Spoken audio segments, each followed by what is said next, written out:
Hidden deep within the tangled bushes near a murky swamp, two tiny kittens huddled together, their fur soaked and matted.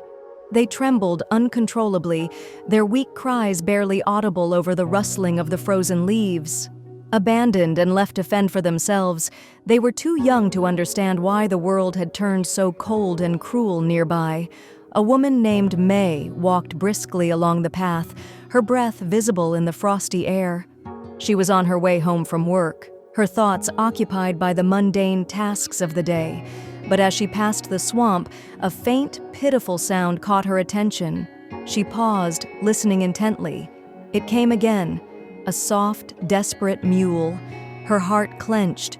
Without hesitation, she stepped off the path and into the thick underbrush, her hands brushing aside the thorny branches.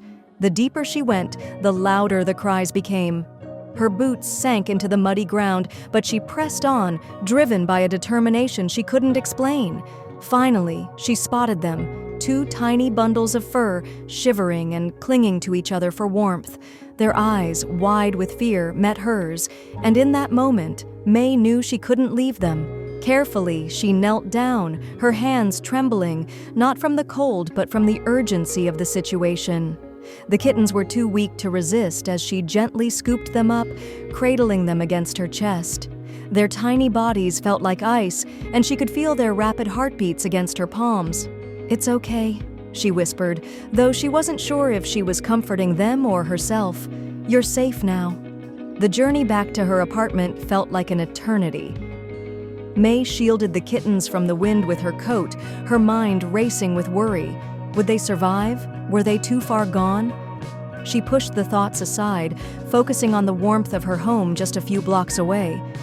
Once inside, she sprang into action. She wrapped the kittens in soft towels, drying their fur as gently as she could.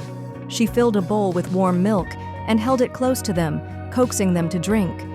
At first, they were too weak, but slowly one of them began to lap at the liquid. The other followed, their tiny tongues moving feebly but steadily. Hours passed as May watched over them, her heart aching with every labored breath they took.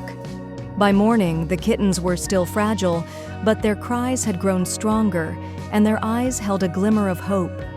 Days turned into weeks, and under May's care, the kittens began to thrive. If you liked the video, put like and subscribe to the channel, where you will find a lot of interesting things.